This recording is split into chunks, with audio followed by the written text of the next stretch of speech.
चलिए आज पढ़ेंगे हम लोग बाबू। कल पढ़ लिए थे हम लोग प्रकाश, है कि ना। हम बताए थे कल कि प्रकाश किसे कहते हैं। बताए थे कि प्रकाश एक ऊर्जा का रूप है जिसकी सहायता से हम किसी वस्तु को देख पाते हैं, उसको बोले थे प्रकाश। कुछ बोलते थे प्रकाश। तो आइए सबसे पहले आज हम जानेंगे कि प्रकाश आर पार होने के आधार पर वस्तु का प्रकार। तो सबसे पहले दो प्रकार होता है। कितना प्रकार बाबू? एक होता है तीन प्रकार। कितना प्रकार? तीन प्रकार। याद रखिएगा, प्रकाश आर पार होने के आधार पर वस्तु के कितना प्रकार? तीन प्रकार। पहला बोलेंगे हम लोग पारदर्शी पदार्थ। क्या बोलेंगे? पारदर्शी पदार्थ। आगे बोलेंगे हम लोग दूसरा होता है अपारदर्शी पदार्थ। क्या होता है? अपारदर्शी पदार्थ। तीसरा याद रखिएगा पारभासी। क्या?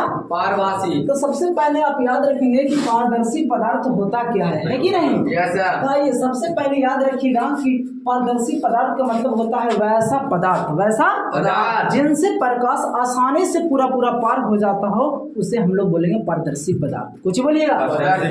जैसे याद रखिएगा वायु हो गया, पानी हो गया, कांच हो गया, इस सभी में प्रकाश की चाल पार हो जाता है। ठीक, याद रखिए। उसके बाद आ जाइए अपारदर्शी पदार्थ होता है बाबू वैसा पदार्थ जिसमें प्रकाश आर पार नहीं होता, उसको बोलेंगे अपारदर्शी। कुछ बोलेंगे हम लोग। जैसे हो गया आपका ईंट, इसमें प्रकाश पार होता है? बोलिए नहीं। बोलो पत्थर में होता है? लकड़ी में होगा? ये बोलेंगे अपारदर्शी पदार्थ है। कुछ ही है।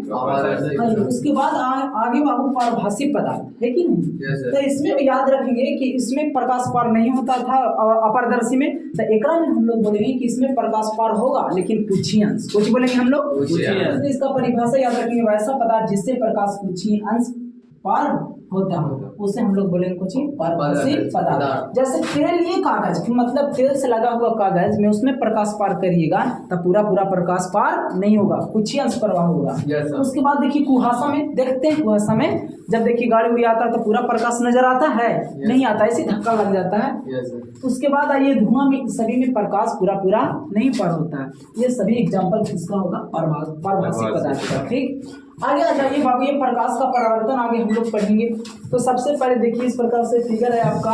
ये हो गया आपका दर्पण। कुछ हो गया दर्पण। और ए से लेके ओ तक ये आपका आपतित किरण है। कौन किरण? आपतित किरण। और ओ से लेके ए बी तक बाबू वो भी आपका हो गया परावर्तित किरण। कुछ हो गया।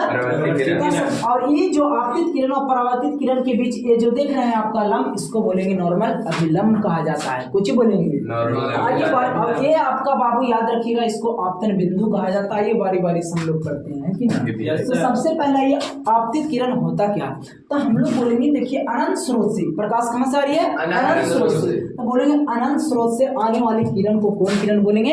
आपतित किरण। कौन किरण? आपतित किरण। अनंत स्रोत से आने वाली किरण को कौन किरण कहा जाता है? आगे बताइए बाबू परावर्तित किरण क्या होता है? तो बोलेंगे दर्पण से टकरा कर। दर्पण से देखिए अनंत स्रोत से आई और दर्पण से टकरा कर चली गई, तो दर्पण से टकरा कर जाने वाली किरण को कौन किरण बोलेंगे? परावर्तित किरण। याद रहेगा। Yes sir. आगे आइए। उसके बाद आपका अभिलंब क्या होता है? तो देखिए बाबू ये आपका हो गया आपतित किरण। कुछ हो गया आपतित किरण। बोलिए ये आपका आपतित किरण है और ये आपका क्या है? परावर्तित किरण। आपतित किरण और परावर्तित किरण के बीच डाला गया लंब कहलाता है अभिलंब। कुछ कहलाता है अभिलंब। तो यहाँ बोलेंगे अभिलंब ओ और एन क्या है? अभिलंब। क्या है? अभिलंब। पूछेगा बताइए दर्पण और अभिलंब के बीच कितना डिग्री का एंगल बनता है? तो माना है 90 डिग्री। कितना डिग्री? क्योंकि एक बाबू हॉरिजॉन्टल लाइन और एक वर्टिकल लाइनों के बीच एंगल बनता है 90 डिग्री का। कितना डिग्री? 90 डिग्री। याद रखिएगा। ठीक, तो आइए आप हम लोग बोलेंगे आपतित किरण और अभिलंब के बीच बना कौन को कौन बोलेंगे? अभिलंब बोलेंगे। क्या बोलेंगे? तो याद रखिएगा आपतित किरण और अभिलंब के बीच बना कौन क्या कहलाएगा? अभिलंब कहलाएगा। क्या बोलेंगे? अगला है बाबू आपतन कोण। कौन? तो आपतित किरण और अभिलंब के बीच के कोण को हम लोग बोलेंगे आपतन कोण। कौन? इंग्लिश में इंसिडेंट एंगल बोलेंगे। क्या बोलेंगे? याद हो जाएगा। बोलिए आपतित किरण और अभिलंब के बीच बना कोण को कौन बोलेंगे? आपतन कोण। और आपतन कोण को सूचित करेंगे एंगल लाइज से। Angle lies. अगला है बाबू परावर्तन कोण। कौन? याद रखिएगा परावर्तित किरण और अभिलंब के बीच बना कौन बोलेंगे? परावर्तन कोण। और परावर्तन कोण को हम लोग बाबू सूचित करेंगे एंगल आर से। देखिए यहाँ पर आपका परावर्तित किरण है, ये आपका अभिलंब है, तब परावर्तित किरण और अभिलंब के बीच बना कौन कहलाएगा? परावर्तन। याद रहेगा। उसके बाद बाबू आइए आपतन बिंदु क्या होता है तो आपतित किरण, आपतित किरण और परावर्तित किरण तथा अभिलंब तीनों जिस बिंदु पर मिलता है उसको बोलेंगे आपतन बिंदु। कुछ बोलेंगे, याद रहेगा। तो आपतन बिंदु पर होता है आपतित किरण, परावर्तित किरण और अभिलंब। याद हो जाएगा ना, जैसे इसको याद करके आइएगा, ठीक। और कल हम पढ़ाएंगे प्रकाश का बराबर।